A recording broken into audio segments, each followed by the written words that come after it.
بسم الله الرحمن الرحيم. إنما المؤمنون الذين إذا ذكر الله وجلت قلوبهم وإذا تليت عليهم آياته زادتهم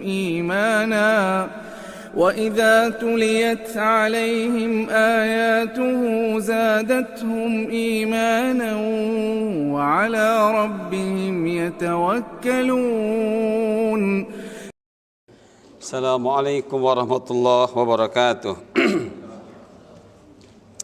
Innal hamdalillah nahmaduhu wa nasta'inuhu wa nastaghfiruh wa na'udzu billahi min shururi anfusina wa min sayyiati a'malina may yahdihillahu fala mudhillalah wa may yudlil fala hadiyalah. Ashhadu an la ilaha illallah wahdahu la syarikalah wa ashhadu anna Muhammadan 'abduhu wa rasuluh. يا أيها الذين آمنوا اتقوا الله حق تقاته ولا تموتن إلا وأنتم مسلمون. يا أيها الناس اتقوا ربكم الذي خلقكم من نفس واحدة وخلق منها زوجها وبث منهما رجالا كثيرا ونساء واتقوا الله الذي تساءلون به والأرحام إن الله كان عليكم رقيبا. يا أيها الذين آمنوا اتقوا الله وقولوا قولا سديدا يصلح لكم أعمالكم ويغفر لكم ذنوبكم ومن يطع الله ورسوله فقد فاز فوزا عظيما. أما بعد فإن أصدق الحديث كتاب الله وخير الهدي هدي محمد صلى الله عليه وسلم وشر الأمور محدثاتها وكل محدثة بدعة وكل بدعة ضلالة وكل ضلالة في النار. Ikhwah fillah rahimakumullah, saudaraku yang senantiasa dalam rahmat Allah. Alhamdulillah, Allah masih terus memberikan nikmat yang besar kepada kita, yaitu nikmat cinta ilmu. Dan Allah telah membuktikan pada pagi hari ini dengan diringankannya kita untuk berada kembali di majlis ilmu. Dan untuk inilah Allah ciptakan kita, ya. Laulal ilma lakanan nas kal asya, ya. Andai bukan karena ilmu, maka manusia akan seperti makhluk pada umumnya, ya. Akan seperti pohon, seperti hewan dan lain sebagainya. Tapi dengan manusia ini diciptakan oleh Allah untuk beribadah, maka Allah hadirkan untuk kita ilmu. Itulah yang membedakan antara makhluk yang namanya manusia dengan makhluk-makhluk Allah yang lainnya. Saudaraku yang dimuliakan oleh Allah, kita akan lanjutkan tentang tanda-tanda orang munafik. Yang ini harus kita perjuangkan agar kita selamat, ya. Tanda-tanda ini harus kita pelajari karena kita harus selamat dari terpapar sifat-sifat munafik ini. Dan tanda-tanda inilah yang akan terus mengakar sehingga menjadi sifat pada diri seseorang kalau orang itu tidak pernah mau tahu tentang ciri-ciri orang munafik atau tanda-tanda orang munafik. Dan ini adalah perusak agama, ya, perusak syariat Allah, ya, dan penyebar fitnah. Seperti itulah kondisi yang Allah ceritakan terkait dengan orang-orang munafik yang lahir ketika usai perang Badar. Jadi orang-orang munafik bermunculan itu setelah terjadinya perang Badar. Saudaraku yang dimuliakan Allah, dan terjadinya perang Badar pun sebagaimana kita ketahui adalah karena kebencian terhadap dakwah Rasul sallallahu alaihi wasallam. Dan hingga saat ini pun itu masih tetap, ya, kita merasakannya. Orang-orang yang terus mendakwahkan kebenaran, mendakwahkan tauhid, begitulah kondisinya, dibenci, ya, dibenci, diintimidasi dan lain sebagainya. Hanya saja alhamdulillah tidak sampai kepada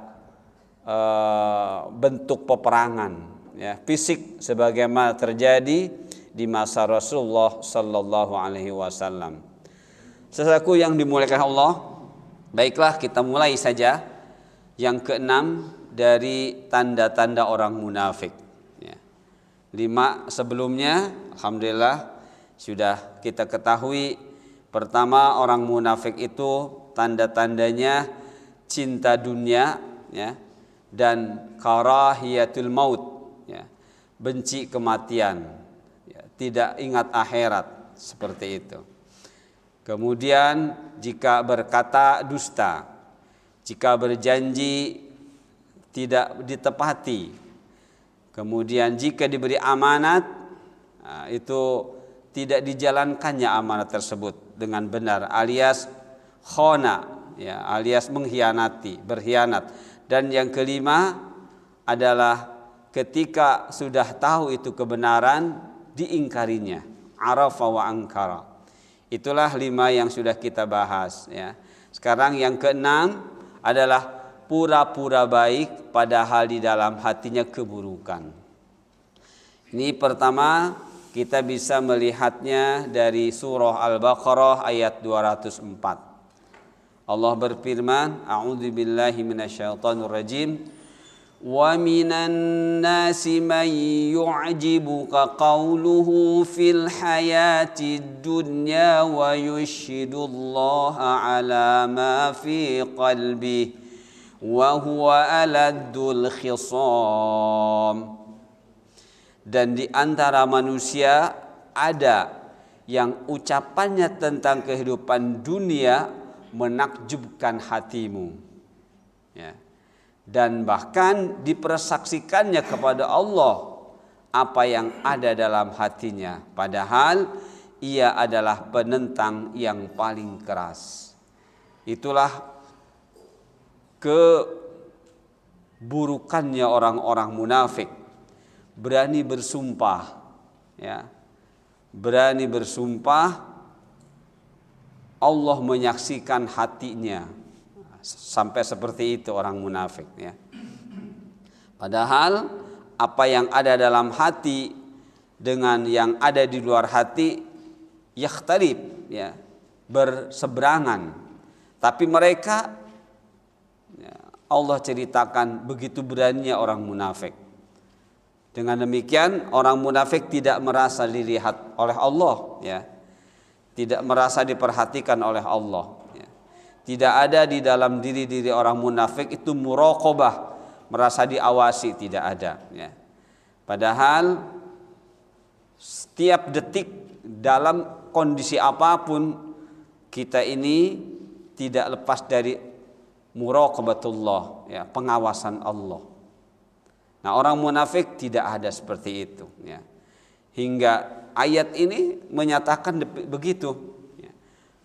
Perkataannya yang manis, ya, padahal bukan dari hatinya, sampai-sampai berani bersumpah bahwa yang keluar dari lisannya adalah seakan-akan keluar dari hatinya, padahal Allah tahu. Ya, makanya Allah mengakhiri ayat 204 ini dengan kalimat wa huwa aladdul khisam. Ini bisa dipahami dari segi bahasa, dari sisi bahasa adalah jumlah haliyah, ya, jumlah tapi menunjukkan keadaan orang munafik. Keadaan apa? Keadaan dirinya, bahwa mereka itu dalam keadaan seperti itu, penentang yang keras, ya. Selama mereka tidak bertobat, kondisi mereka atau kondisi kita kemanapun selalu dalam keadaan penentang yang paling keras. Maka harus waspada, ya, harus waspada terhadap orang-orang munafik, walaupun kata-katanya manis. Ya. Nah, teman-teman yang dimuliakan Allah, saya coba mengutip salah satu tafsir selain tafsir-tafsir yang ada terkait dengan penjelasannya. Di sini kata kuncinya dari ayat ini pertama, yu'jibuka qauluhu. Orang-orang munafik itu perkataannya yu'jib, ya. Menakjubkan, membuat kita terpesona, ya. Membuat kita terpukau. Seperti apa yang dimaksud terpukau? Nah, ini kata beliau, idza takallama raqa kalamuhu lis-sami' wa idza nataqa zanantahu yatakallam bi kalamin nafi' wa yu'akkid ma yaqul bi annahu wa yushhidullah ala ma fi qalbi. Langsung saja terjemahnya. Kata beliau, di antara manusia ada yang perkataannya menakjubkan. Bagi siapa? Bagi siapapun yang mendengarnya. Ya, termasuk orang yang beriman. Ya. Walaupun orang yang beriman itu dijaga, tapi ketika mendengar orang-orang munafik yang memang mereka benar-benar kuat kemunafikannya dan punya niat-niat untuk menghancurkan, kalau di zaman dulu Rasulullah dan para sahabat, kalau sekarang siapapun mereka yang ikut Rasulullah, ya, itu kata-katanya menakjubkan. Apa yang maksud menakjubkan? Lemah lembut, ya, seperti itu. Berretorika, seperti itu. Bahkan kita melihatnya perkataannya itu mengandung manfaat, ya, dan meyakinkan. Bahkan mereka berani bersumpah seakan-akan dia pun mempersaksikan kepada Allah, ya, bahwa apa yang ada di dalam hatinya adalah sesuai dengan yang diucapkannya. Nah, itulah orang munafik, ya. Perkataannya benar menakjubkan kita, ya. Setiap kali bicara tentang agama sepertinya paham tentang agama, tentang ini sepertinya iya, padahal semuanya adalah bohong. Padahal itu bohong. Dari mana kita tahu bohongnya? Kata beliau, bahkan terbukti, nah, ya, bahkan terbukti di sini, li'annahu yukhalifu qauluhu fi'lahu, ya. Karena apa yang diucapkannya dan apa yang ada dalam hatinya itu yukhalif, berbeda. Ya. Falau kana shadiqan latawafaqal qaula wal fi'la kahalil mu'min. Kata beliau, bahkan terbukti ketika dia salah dan diajak kepada kebenaran, dia malah berat sekali untuk menerima kebenaran tersebut. Nah, itu teman-teman, ciri kata-kata yang memukau setiap orang yang mendengarnya, ternyata semuanya itu bohong. Itu kelihatannya kapan? Ketika dia salah dan diajak kepada kebenaran, dia malah berat sekali untuk menerima kebenaran tersebut. Padahal jika orang itu benar beriman, maka tumbuh di dalam dirinya kebiasaan mudah menerima kebenaran, ya, mudah menerima nasihat, bahkan tunduk kepada kebenaran serta belapang dada. Nah, jadi kalau orang yang imannya benar, ketika dia salah tuh dia mau nerima dengan lapang dada, ya, menerima nasihat, menerima pembenaran dari orang yang melihatnya. Nah, orang munafik tidak demikian, ya. Walaupun dia bicara agama, ketika ada salah kita ingatkan, tidak mau menerima. Walaupun tidak mau menerimanya, mungkin tidak saat itu, ya. Ada jeda, setelah kapan? Setelah pergi. Karena kebiasaan orang munafik, wa idza khalau ila sayatinihim qalu innama nahnu mustahziun. Orang-orang munafik ketika bersama-sama orang yang beriman, dia menyatakan kami beriman, ya. Tapi ketika mereka sudah pergi, dari orang yang beriman, mereka katakan kami cuma mengolok-olok saja. Jadi ketidaksiapan untuk menerima kebenaran, nasihat dari orang yang beriman yang tahu itu salah, bisa jadi menolaknya itu tidak saat itu. Menolaknya nanti saat sudah pergi. Dengan kata lain, bisa bicara kepada temannya atau tidak mau melaksanakannya. Itulah ciri orang munafik. Ya, jadi kita bisa melihat ya, orang munafik itu dengan seperti ini. Seorang yang berbuat baik yang ternyata itu hanya berpura-pura baik alias munafik, itu bisa diketahui dengan ketika dia salah, maka dia merasa berat untuk menerima nasihat. Nah, begitu pula teman-teman, kalau kita salah nih, dinasehati yang itu salah, harusnya begini, hatinya kesal, hatinya jengkel, tidak mau nerima. Itu tanda-tanda kemunafikan ya, muncul di diri kita, di hati kita ya. Atau orang yang berat untuk menerima nasihat, maka itu berarti ada tanda-tanda kemunafikan. Itu teman-teman, karena orang yang memang rindu ya, dengan keimanan yang benar, itu mengetahui bahwa nasihat itu sangat dibutuhkan. Dan ketika bicara nasihat itu bicara agama, ya, tidak akan lepas sedikit pun dari agama. Karena Rasul bersabda, ad-dinu an-nasihah, agama itu nasihat. Ya. Apa sih nasihat itu teman-teman? Segala bentuk perbaikan sekecil apapun, ya, itu nasihat. Jadi tidak ada nasihat itu di dalam agama kita kecuali untuk kebaikan dan perbaikan diri pemeluk agama tersebut, sekecil apapun.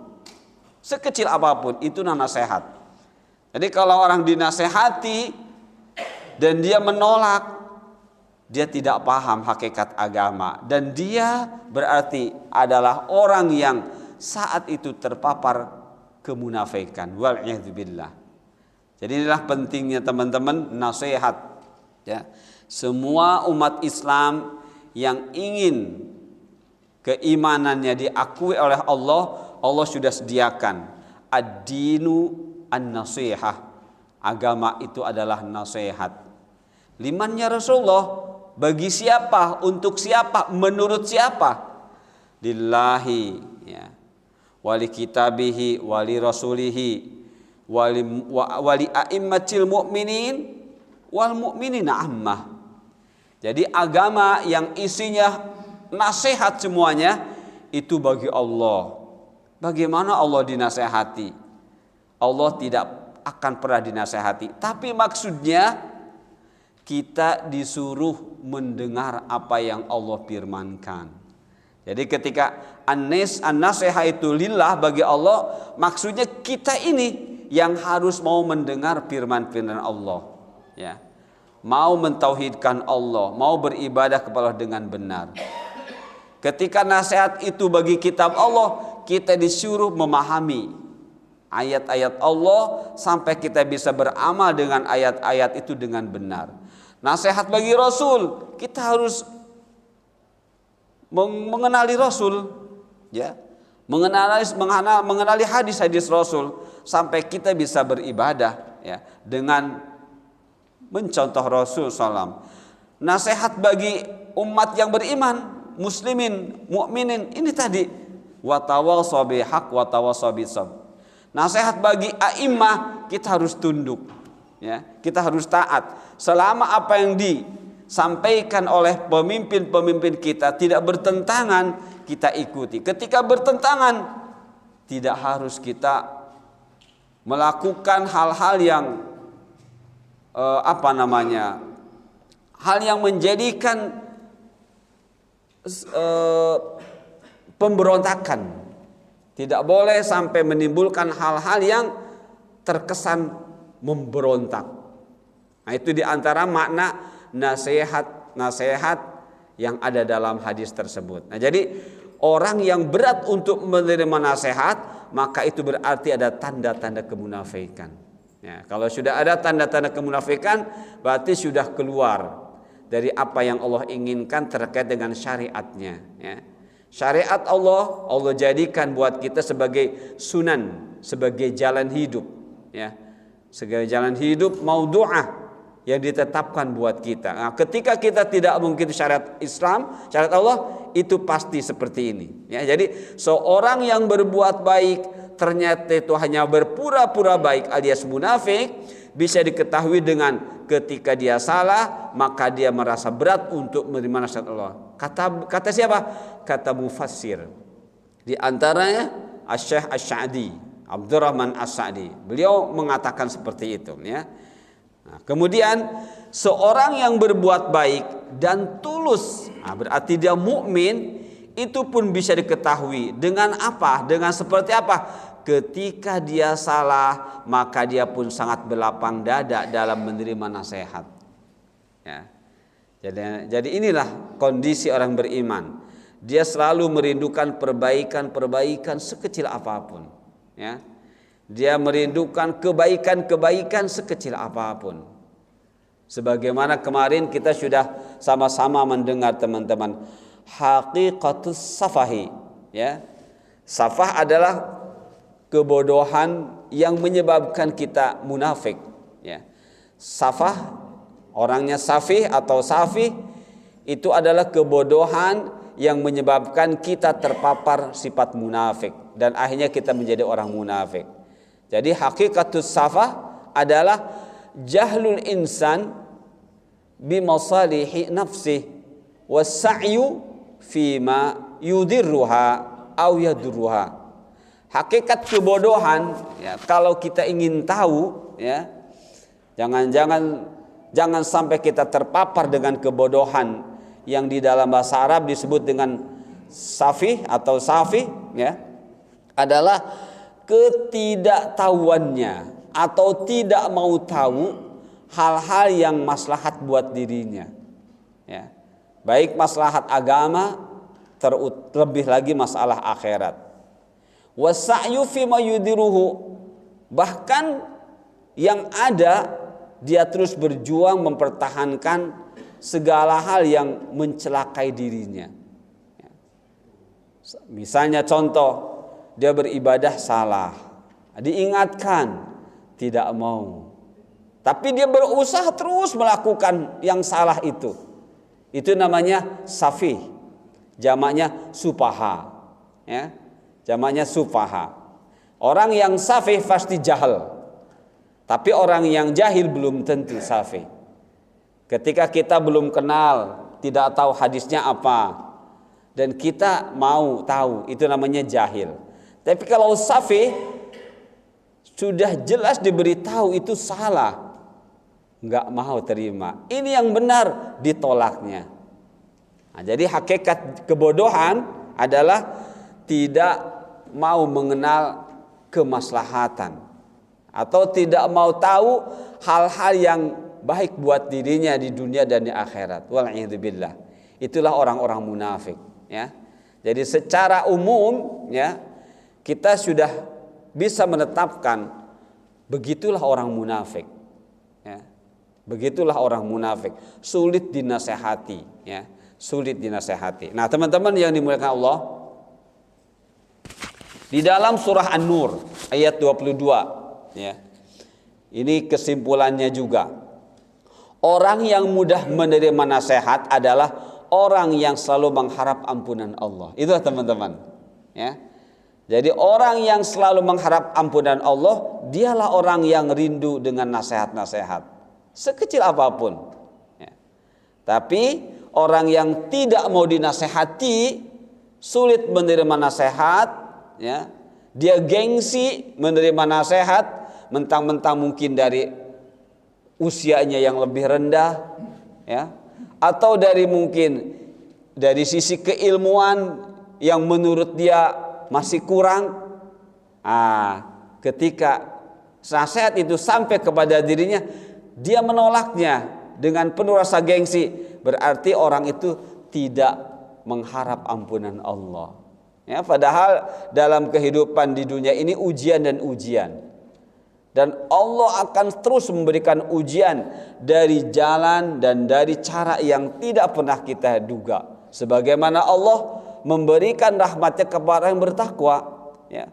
Allah terus memberikan kepada yang bertakwa rizki dari cara yang tidak pernah kita duga.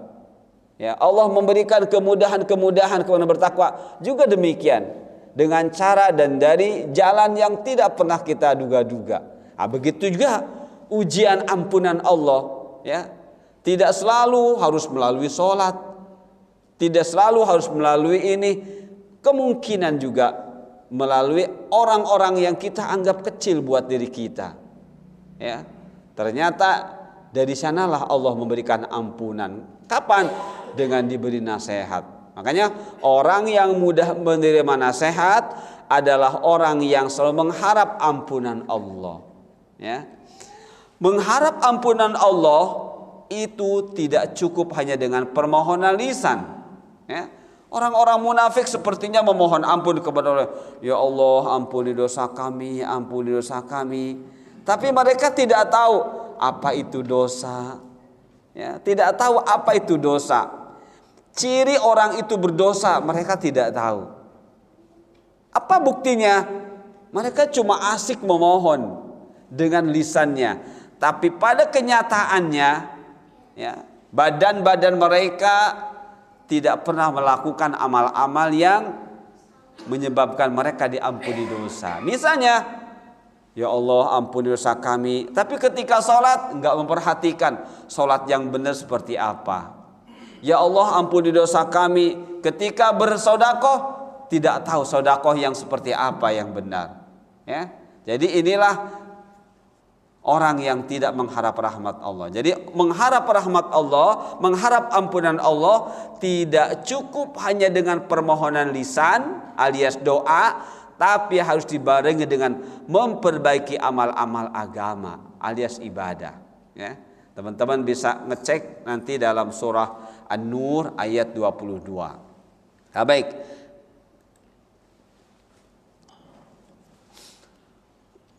Qala rajulun li Huzaifah ibnil Yamani, Huzaifah ibnil Yaman radhiyallahu anhu, akhsha an akuna munafiqan. Qala lahu law kunta munafiqan lam takhsha. Ini teman-teman, ada seseorang, ya, datang kepada Huzaifah al-Yaman. Semoga Allah meridainya. Seseorang ini berkata, berarti kalangan sahabat, ya. Akhsha an akuna munafiqan. Kata seseorang ini, ya, saya takut sekali kalau saya ini menjadi orang munafik, atau saya terpapar sifat munafik. Apa nasihat beliau Huzaifah al-Yaman? Maka beliau berkata kepadanya, justru kalau engkau orang munafik, pastilah engkau tidak punya rasa takut. Nah, itu teman-teman, ya. Jadi orang munafik tidak pernah mengatakan saya takut munafik, ya. Orang yang sudah terpapar kemunafikan itu sulit untuk mengatakan saya takut munafik, ya. Justru orang yang imannya benarlah, ya, yang takut terpapar munafik, ya. Jadi orang-orang yang sudah terkena munafik itu tidak akan keluar dari lisannya dan tidak akan keluar dari gerakan badannya perbuatan-perbuatan yang menunjukkan bahwa dia takut terpapar munafik. Yang akan mengatakan takut munafik dan melakukan hal yang bisa menghindarkan dari kemunafikan, justru itu orang yang beriman dan imannya benar, ya. Ada dalam asar yang lain, tapi ini didhaifkan, sama seseorang itu datang ke Huzaifah bin al-Yaman radhiyallahu anhu, perkataannya sama, akhsha an akuna munafiqan, saya takut saya ini terpapar kemunafikan. Nasihat beliau,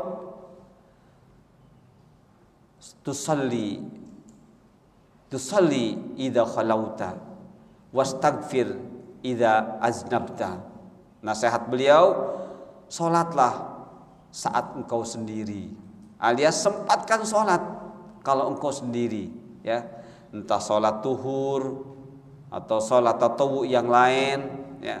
Kalau di siang hari kita sudah tahu dari salat suruk, dari mulai suruk duha sampai ke zuhur itu kita bagi 3. Sepertiga pertama, sepertiga kedua, sepertiga terakhir, ya. Sepertiga pertama misalnya kalau sekarang suruknya itu misalnya pukul 6, berarti tinggal dibagi 7, 8, 9, 10, 11, 12 dibagi 3, 2 jam 2 jam. Nah, ketika di rumah dan kita sendiri tadi di waktu suruk alias waktu awal duha kita sudah sholat entah 2 rakaat atau 4 rakaat dengan 2 salam. Nah, kata beliau, tusalli idza khalauta, berusahalah untuk sholat saat engkau sendiri.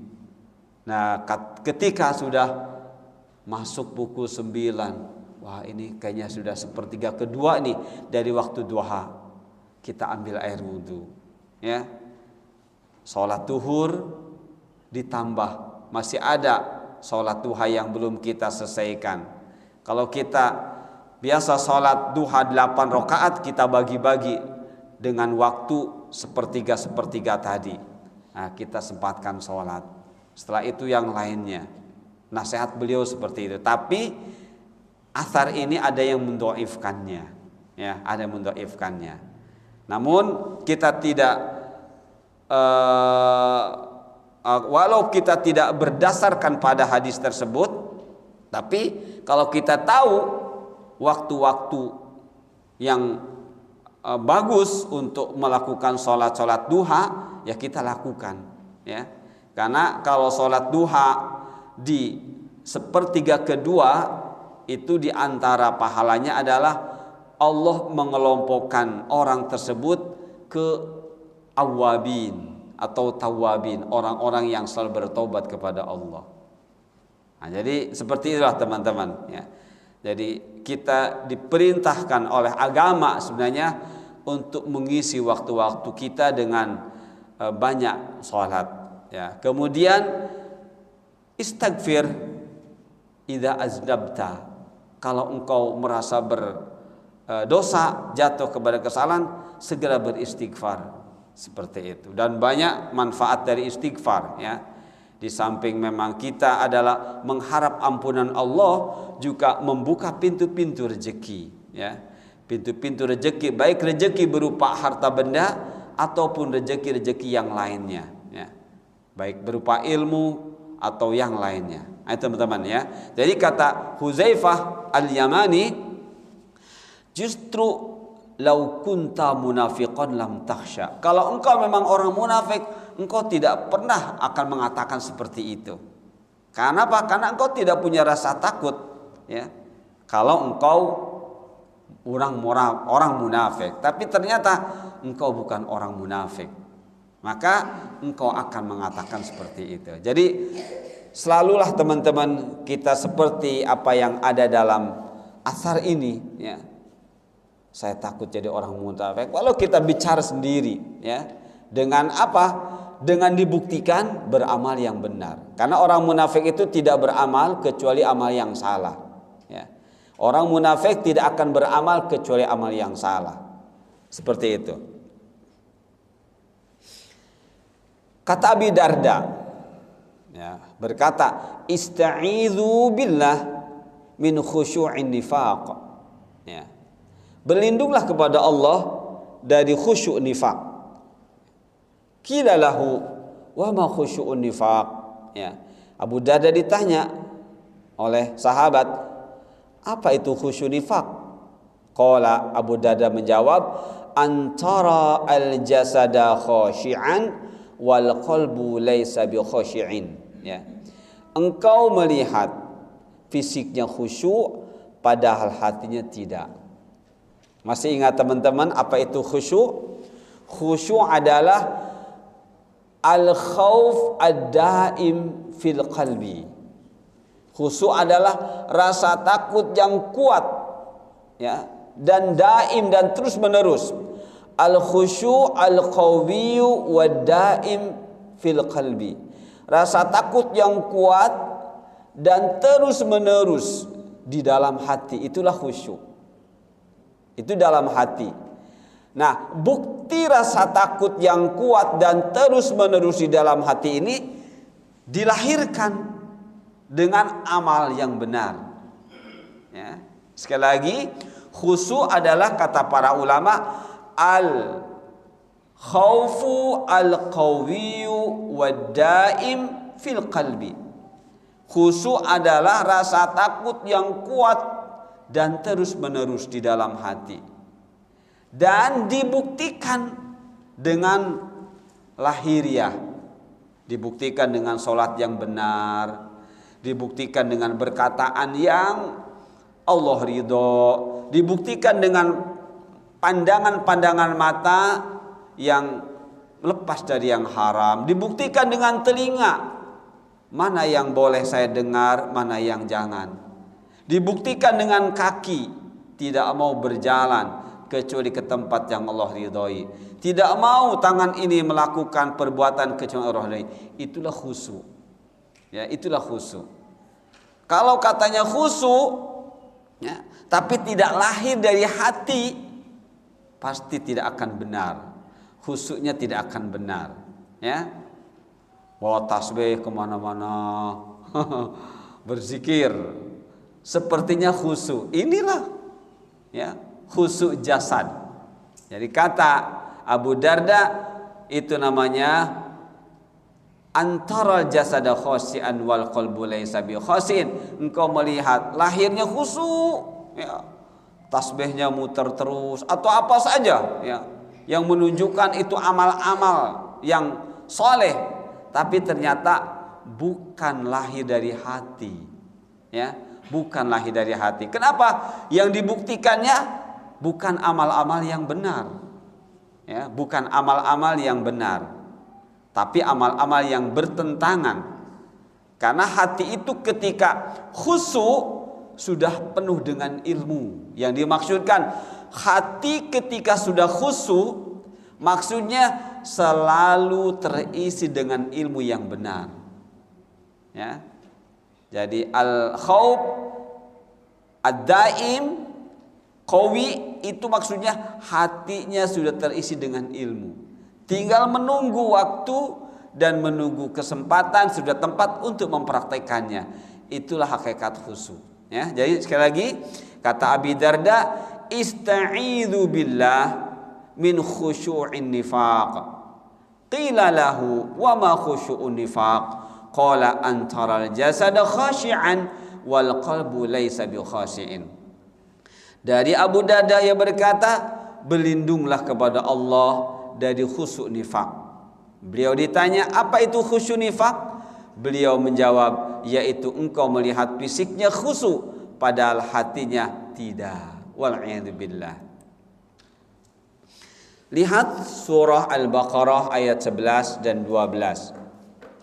Wa idza qila lahum la tufsidu fil ardi qalu innama nahnu muslihun ala innahum humul mufsidun walakin la yash'urun. Dan apabila dikatakan kepada mereka, khususnya kepada orang munafik, umumnya kepada umat Islam, ya, dan lebih umum lagi kepada manusia, ya. Dan apabila dikatakan kepada mereka, janganlah berbuat kerusakan di bumi, mereka menjawab, sesungguhnya kami justru adalah orang-orang yang melakukan perbaikan. Kata Allah, ingatlah, sesungguhnya merekalah yang membuat kerusakan, tetapi mereka tidak menyadari. Nah, ini terkhusus kepada orang-orang munafik. Umumnya kepada kita manusia, ya, yang beriman, dan lebih umum lagi kepada manusia secara umum. Nah, teman-teman, di sini ada kata kunci, la tufsidu, jangan membuat kerusakan. Di mana? Fil ardi, di muka bumi. Berarti lawannya perintah membuat kebaikan, ya. Perintah membuat kebaikan dan membuat perbaikan. Nah, kalau tidak dilakukan perbaikan-perbaikan, pasti kerusakan-kerusakan. Dan ini sudah merupakan larangan, ya, untuk siapapun di muka bumi ini dari Allah. Nah, sekarang kita akan cari tahu apa yang dimaksud kerusakan di sini. Apakah kerusakan fisik, ya, atau kerusakan non fisik? Nah, sebenarnya di sini lebih menitik beratkan pada kerusakan non fisik alias kerusakan rohani.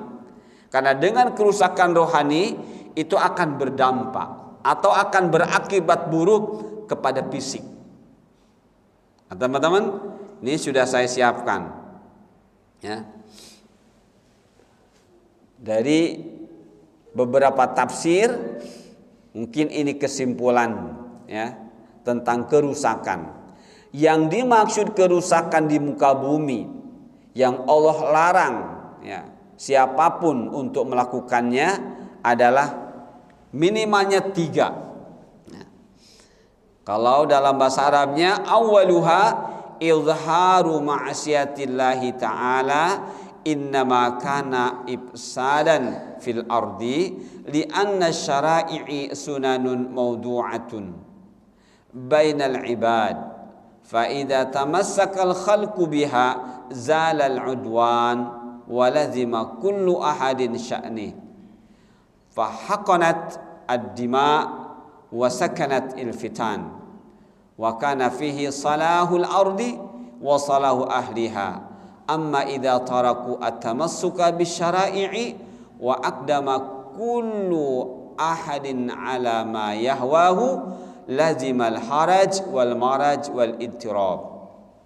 Dalam tafsir katakan yang dimaksud kerusakan adalah ini, maksiat kepada Allah. Maksiat kepada Allah atau menentang syariat Allah, ya. Ketika syariat Allah ditentang, berarti sudah melakukan maksiat kepada Allah, ya. Berarti mereka sudah merusak syariat Allah. Syariat Allah sunanun mawdu'ah bainal ibad adalah tata cara hidup, ya, yang Allah tetapkan untuk hamba-hambanya. Jadi dalam syariat itu adalah sudah ditetapkan, inilah tata cara menjalani kehidupan di dunia supaya sampai ke akhirat. Fa idza tamassakal khalqu biha, kalau manusia ini berpegang teguh pada syariat Allah, zalal udwan, enggak ada permusuhan-permusuhan. Sedangkan ketika permusuhan terjadi, ya bisa terjadi pertumpahan darah, ya, apa saja akan terjadi, kerusakan-kerusakan fisik. Seperti itu, teman-teman. Jadi fitnah-fitnah ketika syariat dipegang dengan benar itu tidak akan terjadi. Justru munculnya fitnah, munculnya ini, munculnya kerusakan fisik itu karena tidak berpegang teguh kepada syariat Allah, ya. Jadi sekali lagi, yang dimaksud kerusakan di muka bumi ini dititik beratkan secara ruhani. Karena dengan ruhaninya rusak, maka akan berakibat secara fisik. Seperti itu. Kedua, yang dimaksud kerusakan menjadikan orang kafir sebagai teman bergaul. Nah, jadi ini kita harus hati-hati, ya. Hati-hati memilih teman, ya. Dalam hadis akan dikatakan la tusahib illa mu'minan wa la ya'kul ta'amaka illa taqiyun, ya. Jangan engkau bersahabat kecuali dengan orang yang beriman, dan jangan sampai dimakan makananmu kecuali oleh orang bertakwa. Jadi masalah makanan pun harus diperhatikan, ya. Wala ya'kul ta'amaka illa taqiyun. Jangan sampai dimakan makananmu ini kecuali orang-orang bertakwa. Subhanallah. Bukan berarti kita pelit kepada orang yang tidak bertakwa, bukan. Tapi ini skala prioritas, ya, skala prioritas. Orang bertakwa didahulukan, ya, orang bertakwa didahulukan. Bukan berarti kita tidak boleh berbuat baik kepada selain orang yang bertakwa. Bukan kita ditahan atau terhalang untuk berbuat baik kepada orang kafir, bukan. Tapi di sini skala prioritas mana yang harus kita utamakan, ya, dari orang-orang yang ada di hadapan kita terkait dengan kebaikan yang harus kita berikan. Seperti itu, ya. Jadi jangan sampai menjadikan orang kafir sebagai teman bergaul. Nah, orang munafik itu bergaulnya dengan orang-orang kafir, ya. Apa yang terjadi? Wathani, yang keduanya, ayyuqala dzalikal fasad, kerusakan yang dimaksud yang kedua adalah ini madaratul munafiqin lil kafir, ya. Pergaulan orang-orang munafik dengan orang kafir. Itu kalau orang munafik sudah bergaul dengan orang-orang kafir, apa yang akan terjadi?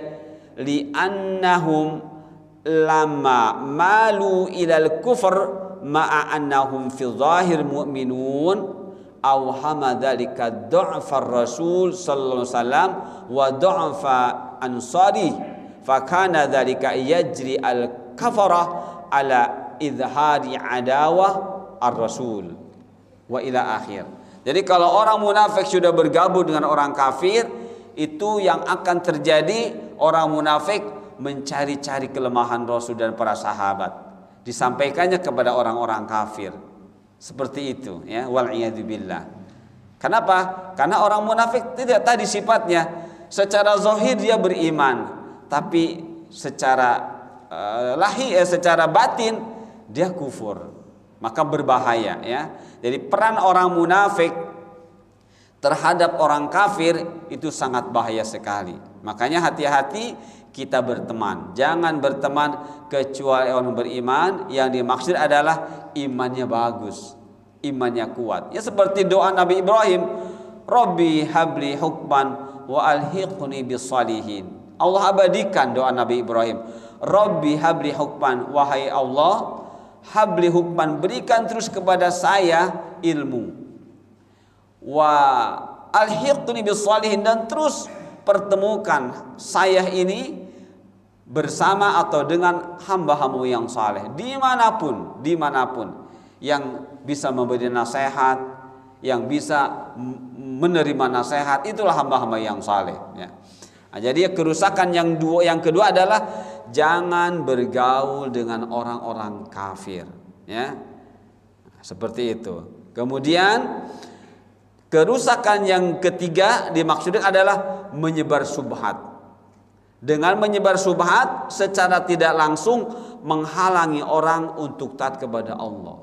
Teman-teman sudah mengetahui bahwa syubhat itu kaitannya dengan ajaran. Kalau syahwat kaitannya dengan fisik, ya. Jadi syubhat kaitannya dengan ajaran, dengan ilmu, sedangkan syahwat kaitannya dengan nikmat berupa duniawiyah. Jadi Allah berikan kepada kita dua nikmat besar, nikmat ilmu dan nikmat fisik, ya, nikmat duniawiyah. Nah, ketika bicara duniawiyah kaitan dengan syahwat. Ketika bicara ilmu dengan syubhat. Pemahaman-pemahaman yang tidak jelas tentang ajaran-ajaran Islam ini disebutlah syubhat. Orang yang menjaga syubhat, ya, menjaga diri supaya tidak jatuh kepada syubhat dan juga menjaga diri supaya tidak jatuh kepada syahwat, dia berarti sedang menjaga keselamatan agama dan menjaga keselamatan kehormatannya. Kehormatan 4: akal kita, nafas diri kita, keturunan kita, dan harta benda kita. Harta benda kita termasuk jabatan-jabatan. Nah, ini kehormatan.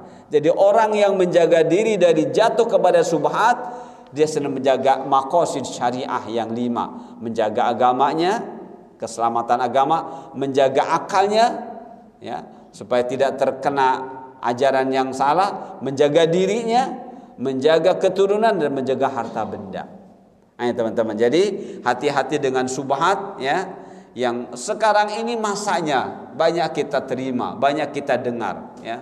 Dari YouTube. Kalau kita nggak punya saringan, banyak orang yang terkena subhat, mudah sekali terkena subhat ya. Nah, jadi maksiat kepada Allah atau menentang syariat Allah, menjadikan orang kafir sebagai teman bergaul, menyebar subhat atau menghalangi yang mengakibatkan menghalangi orang kepada Allah, itu penyebab diangkatnya keberkahan dari muka bumi. Keberkahan seperti pada biji-bijian, pada buah-buahan, pepohonan, tanam-tanaman dan lain-lain yang dampaknya bisa dirasakan oleh orang-orang beriman. Jadi orang-orang munafik itu berpura-pura baik padahal hatinya buruk. Nah, itu menyebabkan diangkatnya keberkahan dari muka bumi melalui biji-bijian, melalui buah-buahan, pepohonan. Itu Allah angkat keberkahannya.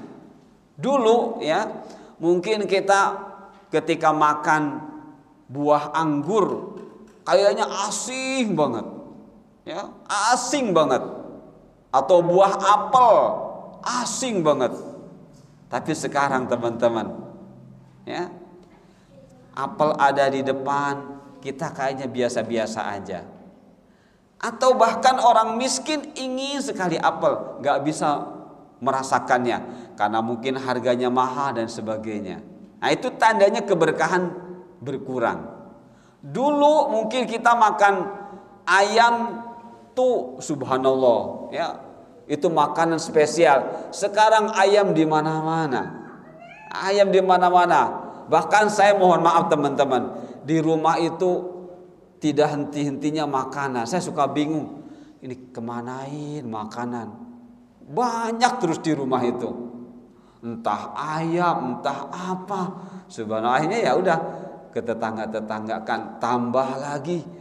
Tapi seperti itu, nafsu untuk menikmati itu enggak seperti dulu. Nah, kalau ingat ayat ini, ingat ayat 11, 12 terus Al-Baqarah, ya, itu suka jangan-jangan inilah. Ya, bahkan ada seorang ulama mengatakan sebab aku berbuat dosa itu bisa dirasakan sampai di tikus-tikus pun sepertinya begitu karena dosaku. Seperti itu teman-teman. Jadi pengaruh dosa itu sampai bisa dirasakan di rumahnya. Sampai ke tikus-tikus pun seakan-akan kena pengaruh dari dosa hamba ini. Karena saking pekanya terhadap dosa, ya, saking takutnya terhadap kemunafikan. Sampai ketika terjadi hal-hal yang aneh, ya, itu dikembalikan, jangan-jangan ini dosa aku yang diperbuat. Nah, ini teman-teman ya. Jadi kemaksiatan kepada Allah, mentang syariat Allah, bergaul dengan orang-orang kafir, menyebar subhat, itu akan menyebabkan diangkatnya keberkahan dari muka bumi. Jadi nggak harus pohon-pohonan ini dirusak oleh kita, disiram ini nggak perlu. Ya, jadi maksud hilangnya keberkahan nggak harus kita rusak pohonan, tapi Allah cabut keberkahan. Ya, dulu kita bisa menikmati dengan nikmat, ya, walaupun sedikit. Sekarang banyak pun kok seperti ini, gitu. Nah, itu tandanya diangkatnya berkahan karena di antara tiga hal tadi. Kemudian juga penyebab didatangkannya bencana, baik bencana secara khusus kepada orang yang bermaksiatnya itu, atau kepada siapapun padahal mereka tidak bermaksiat. Ya, seperti dulu terjadi ketika Ka'bah ini diserang. Ya, ketika Ka'bah diserang, siapa yang kena dampaknya? Orang-orang yang soleh. Ya, orang-orang yang menentangnya jelas, tapi orang-orang soleh pun terkena. Tapi wal hisabu 'ala Allah. Allah punya perhitungan. Nah, teman-teman ya. Orang-orang yang ditokohkan sebagai tokoh agama. Nah, ini banyak sekarang, ya. Banyak tokoh-tokoh agama. Tapi seperti ini kondisinya. Orang-orang yang ditokohkan sebagai tokoh agama, sementara hati mereka kosong dari ilmu yang benar, maka mereka akan menampakkan khusyuk nifaq. Seperti tadi kata Abu Darda, ya. Ista'idzu billah min khusyu'in nifaq.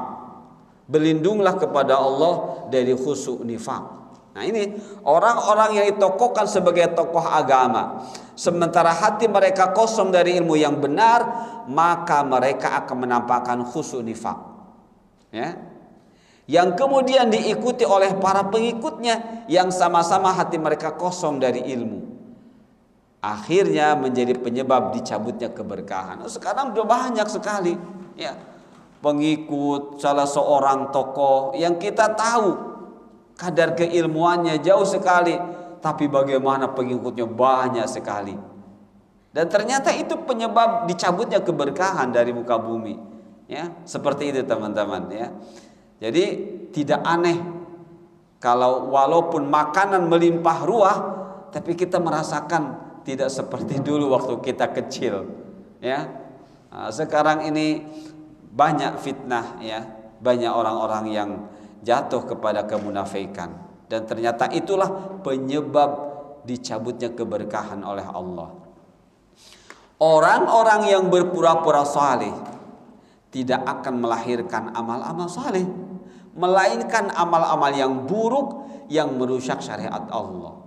Padahal Allah menjadikan syariat ini adalah sebagai jalan hidup yang benar. Ya. Allah turunkan syariat dan Allah beritahukan kalau mau terbukti engkau menjaga syariat, maka engkau harus tahu yang 5 tadi. Ya. Khamsud daruriyat atau maqasid syariah. Harus ketahui agama, nafas diri kita, akal kita, keturunan kita, harta benda kita. Harus ketahui kata Allah 5 hal ini. Inilah yang harus engkau jaga. Ketika engkau menjaga agama, pasti yang 4 terjaga. Ketika engkau menjaga keturunan, 4 harus terjaga. Ketika engkau menjaga harta, engkau maka menjaga yang 4-nya. Jadi tidak boleh menjaga satu saja, yang 4 tidak. Jadi maqasid syariah menjaga agama dengan ilmu, kembali kepada syariat Allah. Menjaga nafas diri kita. Ketika bicara nafas, gabungan jasad dengan ruh, ya. Ketika jasad digabung dengan ruh, jadilah nafas. Apa ciri orang menjaga nafas? Dia ingin nanti ketika meninggal husnul khotimah. Ya ayyatuhan nafsul mutmainnah, ingin menjadi nafas yang nanti dipanggil oleh Allah. Ya ayyatuhan nafsul mutmainnah, irji'i ila rabbiki radiyatan mardiyah fadkhuli fi ibadi wadkhuli jannati. Kalau engkau menjaga nafas, maka cirinya apa? Engkau ridho kepada aturan Allah, ya. Engkau selalu ingin bergabung dengan hamba-hamba yang saleh. Karena dalam ayat itu, ya ayyatuhan nafsul mutmainnah, irji'i ila rabbiki, kembali segera kepada Rabbmu, radiyatan, dalam keadaan ridho. Ridho apa? Ridho mau menerima syariat Allah. Mardiyah, dan engkau diridhoi. Fadkhuli fi ibadi, bergabunglah dengan hamba-hambaku. Nanti di surga, di akhirat pun harus, nanti di surga, di akhirat, di dunia pun harus. Kalau ingin engkau bergabung dengan hamba-hambaku yang mereka sudah taat, di dunia pun demikian. Harus bergabung dengan hamba-hambaku yang sudah ridho kepadaku dan aku ridhoi. Siapa mereka? Inilah orang beriman yang bertakwa, ya. Jadi nafas, kemudian akal juga begitu. Hakikat akal adalah hati yang sudah diisi dengan benar. Nah, dijadikan untuk menjaga keturunan dengan menikah, ya, dengan menikah yang benar. Lahirlah keturunan yang soleh. Harta benda untuk menjaga yang 4 tadi. Bagaimana harta benda supaya bermanfaat? Yaitu untuk menjaga agama. Apa yang Allah perintahkan oleh agama terkait dengan hartanya dinafkahkan, alias digunakan dengan benar. Jadi yunfiq digunakan dengan istilah nafkah, artinya gunakan harta bendamu untuk taat kepada Allah. Karena makna infak adalah tasarruful amwal fi taatillah, Makna infak yang asli adalah menggunakan harta benda untuk taat kepada Allah. Ya, jadi makna infak nggak harus kita memberi keluar, tapi gunakan untuk diri dan keluarga dalam taat kepada Allah. Itu hakikat infak. Nah, kalau 5 ini terus menjadi target kita dalam hidup, insya Allah kita tidak akan menjadi orang yang berpura-pura saleh. Ya, jadi tidak akan ada orang berpura-pura soleh melahirkan amal soleh, tidak akan. Yang pasti melahirkan amal-amal yang buruk yang merusak syariat Allah. Maka cara yang Allah tetapkan kepada hamba-hambanya untuk menjadi bumi ini diberkahi adalah dengan amal soleh yang hanya akan lahir dari ketaatan dan keimanan yang benar, yang termaktub dalam syariatnya, bukan dengan berpura-pura soleh. Jadi ini teman-teman, tanda orang munafik yang ke-6 adalah berpura-pura baik padahal hatinya kosong dari ilmu. Ya, dari orang-orang seperti inilah dicabutnya keberkahan dari muka bumi. Orang-orang yang beriman pun akan terkena dampaknya. Seperti itu. Tapi kita tetap beriman, ya. Dengan kita merasakan dampak yang seperti ini, kita harus terus memperkokoh keimanan kita. Dengan apa? Tidak lain dengan ilmu. Innama yutlabil ilmu liyattaqiyallaha bih. Sesungguhnya ilmu kita cari adalah agar yang mencari tersebut menjadi orang yang bertakwa kepada Allah. Baik teman-teman, tidak terasa waktu sudah sejam lebih, ya. Baik, berarti kita cuma membahas satu pada pertemuan ini.